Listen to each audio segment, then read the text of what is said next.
আশা কৰোঁ আপোনালোক ভালে আছে। মই আজি কাঁচকলৰ কোপ্তা কাৰী ৰেচিপি এটা আপোনাৰ লগত শ্বেয়াৰ কৰি আছোঁ। ঘৰত কেতিয়াবা মাছ মাংস নাথাকিলে এনেদৰে কাঁচকলৰ কোপ্তা কাৰী বনাই খাব পাৰি। ইয়াত মই দুটা কাঁচকল লৈছোঁ। কাঁচকল দুটা বইল কৰি লৈছোঁ আৰু তাৰপিছত হাতেৰে পিটিকি লৈছোঁ। এতিয়া 2 চামুচ কৰ্ণফ্লাৱাৰ দি দিছোঁ। কৰ্ণফ্লাৱাৰ নাথাকিলে বেচন বা ময়দাও 2 চামুচ দিব পাৰিব। জলকীয়াৰ গুড়ি আধা চামুচ দিলোঁ। আধা চামুচ গৰম মছলাৰ গুড়ি দিলোঁ। বিট নিমখ অকণমান দিলোঁ।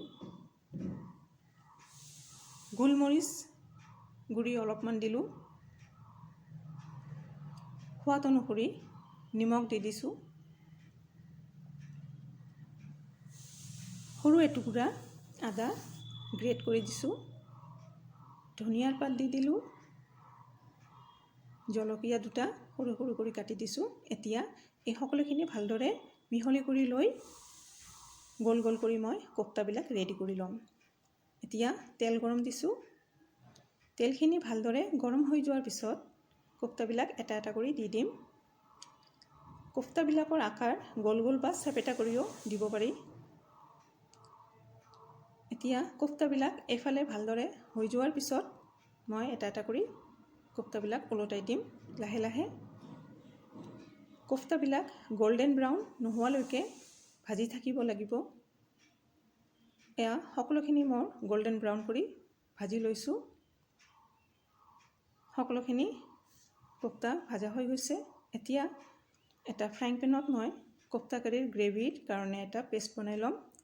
ইয়াত মই দুটা ডালচেনি, দুটা এলাচি দি দিলোঁ। ডাঙৰ চাইজৰ পিঁয়াজ কাটি দিছোঁ।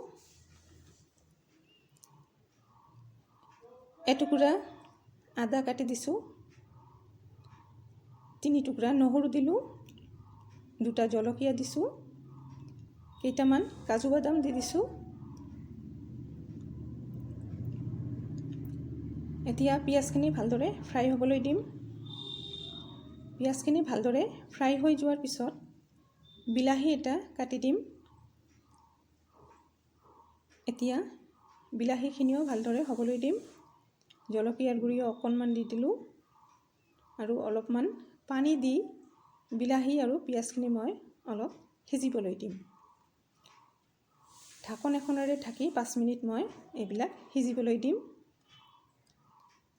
এতিয়া 5 মিনিট পিছত পানীখিনি শুকাই গৈছে আৰু বিলাহীখিনি অলপ সিজি গৈছে। এতিয়া গেছটো অফ কৰি দিম আৰু এইবিলাক ঠাণ্ডা হ'বলৈ দিম। ঠাণ্ডা কৰাৰ পিছত এটা মিক্সি জাৰত মই এইবিলাক ঢালি অলপমান পানী দি এটা মিহি পেষ্ট বনাই ল'ম। এতিয়া তেল গৰম দিছোঁ। তেলত আধা চামুচ জিৰা দিছোঁ। জিৰাখিনি ভালদৰে ফুটি যোৱাৰ পিছত এই মিশ্ৰণখিনি মই দি দিলোঁ আৰু হাফ চামুচ জলকীয়া দিলোঁ। সোৱাদ অনুসৰি নিমখ দিলোঁ। ধনিয়াৰ গুড়ি আধা চামুচ দিলোঁ। আধা চামুচ গৰম মছলাৰ গুড়ি দিলোঁ। এতিয়া মছলাখিনি ভালদৰে ভাজিবলৈ দিম। এতিয়া মই অকণমান চেনি দি দিলোঁ। চেনিখিনি দিলে ইয়াৰ টেষ্টটো আৰু বাঢ়ি যায়। হালধি গুড়িও হাফ চামুচ দি দিলোঁ আৰু মছলাখিনি এতিয়া ভাজি থাকিম। তেল ওলাই নহালৈকে ভাজি থাকিব লাগিব। এয়া তেল ওলাই আহিছে। এতিয়া মই জোলৰ পানী দি দিম। জোলৰ পানী দিয়াৰ পিছত পানীখিনি বইল অহাৰ পিছতহে কোপ্তাবিলাক এটা এটা কৰি দি দিম। এতিয়া কোপ্তাবিলাক দিয়াৰ পিছত লাহে লাহে মছলাখিনি লৰাই দিম। লাহে লাহে লৰাই দিব লাগিব, নহ'লে ভাঙি যাব পাৰে। এতিয়া 2 বা 3 মিনিটমান কোপ্তাবিলাক মছলাৰ লগত হ'বলৈ দিম। কোপ্তাখিনি হৈ অহাৰ পিছত 1 চামুচ মই টমেটো চচ দি দিলোঁ।